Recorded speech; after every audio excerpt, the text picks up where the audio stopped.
केलं नाही तर आमच्या पोरावाने आम्ही त्यांना लहानपणी केलेले आणि त्या डायरेक्ट करताहून मानता कामाने म्हणून दाढी घालून आम्हाला पूर्ण बरबाद केलेला आहे.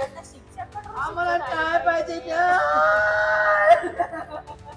नवी मुंबईतील सानपाडा परिसरातील पाम बीच रोडवर झालेल्या भीषण अपघातात एका तरुणाचा दुर्दैवी मृत्यू झाला आहे. भरधाव वाहनाने दुचाकीला दिलेल्या जोरदार धडकेत तरुणाचे डोके धडापासून वेगळे होऊन त्याचा जागीच मृत्यू झालाय.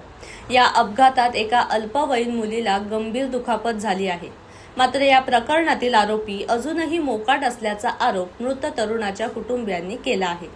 नवी मुंबईतील सानपाडा परिसरातील पाम बीच रोडवर 3 मार्च रोजी हा भीषण अपघात झाला. भरधाव कारने दुचाकीला दिलेल्या धडकेत प्रशांत जमदाडे या तरुणाचा जागीच मृत्यू झाला तर एक अल्पवयीन मुलगी गंभीर जखमी झाली आहे.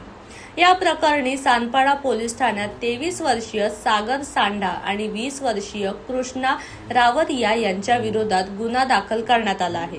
मात्र अपघात होऊन अनेक दिवस उलटूनही आरोपींवर कठोर कारवाई करण्यात आलेली नाही असा आरोप जमदाडे कुटुंबियांनी केला आहे.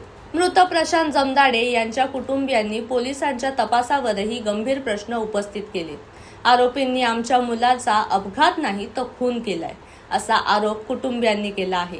आरोपी बिल्डर कुटुंबातील असल्यामुळे पोलीस त्यांना पाठीशी घालत असल्याचाही आरोप त्यांनी केला आहे.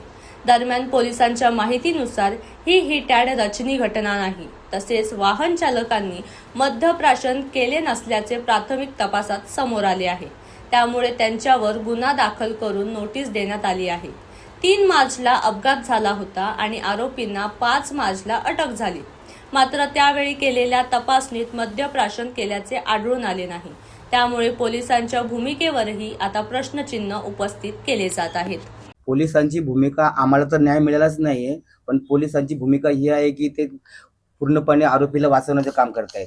त्यांनी माझं असं म्हणणं आहे की त्या पाम बीच रोडला हायस्पीड कॅमेरे आहेत आणि त्यांनी जर ठरवलं असतं की हे 1-1.5 तासाच्या आतमध्ये त्यांनी आरोपीलाही अटक करायला पाहिजे होती आणि त्या गाड्याही अटक करायला पाहिजे होत्या आणि ड्रिंक अँड ड्रायव्हिंग आहे का ते पण बघायला पाहिजे होतं. सखोल चौकशी ते मुळीच करत नाहीये आणि गरीबाचं त्यांना कळून चुकलं की हा गरीबाचा मुलगा आहे आणि हे लोक कुठपर्यंत पोहोचतील. त्यामुळे ते गरीब म्हणजे टाळाटाळ करतायत आणि ते आरोपी गर्भश्रीमंत असल्यामुळे ते आरोपीला पूर्णपणे वाचवण्याचं काम करतायत. आम्हाला संशयास्पद आहे कारण त्या लोकांनी खरोखर मर्डरच केलाय ना. त्यांनी गाडीचं ते म्हणतात की मध्ये आला तर त्यांनी ब्रेक तर दाबायला पाहिजे ना कुठे, आणि सबकती जर झाला असतं तर त्यांची पण गाडी खाली गेली असती. खाली गेलेली आहे, त्यांनी कुठे ब्रेकही दाबलेला नाहीये आणि त्यांनी अशा पद्धतीने गाडी घातलेली आहे की पूर्णपणे त्याच्या मुंडीवरून गाडी घातलेली जाणून. इतर ठिकाणी त्यांना दिसलं नाही, म्हणजे पायावर किंवा पूर्ण रोड मोकळा असताना त्यांनी जाणून बुजून मुंडीवरूनच का गाडी घातली. हा माझा पूर्णपणे त्याच्यावर म्हणजे एक प्रकार त्यांनी खूनच केलेला आहे माझ्या मुलाचा 100%.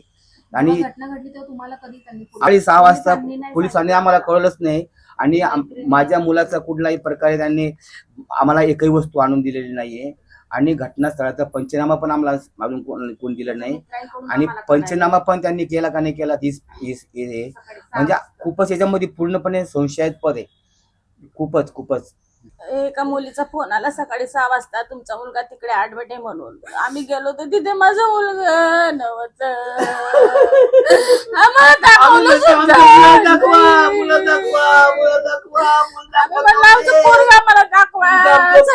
साहेब म्हणे तो पोलीस त्याच्या ऑर्डर मध्ये केस आहे, तो आला 12-1 वाजता तेव्हा त्यांना आम्हाला दाखवलं. आधी बोलणं झालं होतं दादासोबत तुमच्या, म्हणजे नाही तो रात्रीच गेला होता. नाही, तो बोलला मम्मी मी खाली आहे मी येतो आणि मी येतो 5 मिनिटात. म्हणलं ये बाबा. आम्ही दरवाजा बंद केला आणि गेला. तो आलाच नाही, दिसलाच नाही तो सकाळपर्यंत. म्हटलं होडी खाली खेळतो.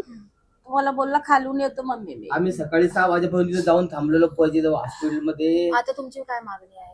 आमची हीच मागणी आहे की लवकरात लवकर त्या आरोपींना अटक करावं आणि त्यांना आज माझं काडीच तुटलंय ना तसं त्यांना कडकडीची शिक्षा व्हावी, त्यांना फाशी व्हावी. आज आमचे गरीब लोक आहे, आमचे कोणी दाद घेत नाहीये आणि हे पैशावाले लोकांना असे वाचवायचं करताय. खरं हा कलियुग आहे ना, हा कलियुगच झालाय हा. नाही ते सत्य काही नाही, सगळे पैशाचे विकलेले लोक आहे. त्यांचं जेव्हा होईल तेव्हा त्यांच्यावर कळेल त्यांना शिक्षा होईल ना त्या लोकांना, तेव्हा त्यांना कळेल की काय असतं गरिबाचं लेकरू.